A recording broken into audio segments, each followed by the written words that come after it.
A 46-year-old Lethbridge man is facing charges after police removed dozens of weapons from a Northside home over the weekend. Some of the weapons have been turned over to the Department of National Defense to undergo further testing.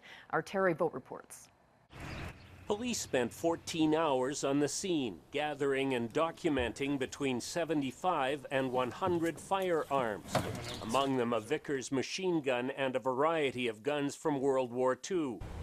It began Friday evening when officers attended a home in the 200 block of 15th Street North, investigating a complaint about threats and firearms. Neighbors say they were told to leave their homes or go to the basement and stay away from windows. 46-year-old Patrick Rossetti was taken into custody for uttering threats and possession of a weapon dangerous to the public.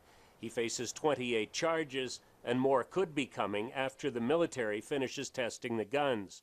Neighbors say Rossetti grew up in this neighborhood and has lived here all his life. They say he seems like a nice guy and has never caused any trouble. Rossetti is one of 4 people who won a $16 million jackpot 6 years ago. Some neighbors say it's concerning that anyone would have so many guns. Others say they have no concerns as long as the guns were collected and stored legally. Well, for the most part, I think Lethbridge is pretty darn good. I lived in Calgary for a couple of years, and I like Lethbridge. Alan Friesen is a firearms instructor and verifier. Prior to 1978, it was legal for a Canadian to own a fully automatic firearm. So probably every one of those items there would have been legal prior to 1978. Then they were made prohibited at that point, but the people who owned them at that time could continue to keep them legally, as so long as they were complying with the safe storage and those kind of requirements. Safe storage, safe use requirements. Friesen says older guns are often disabled or may clearly not be usable. He says police and military officials will be able to confirm that and will also be checking to see if there were prohibited weapons. Police are not commenting. Vogt, CTV News, Lethbridge.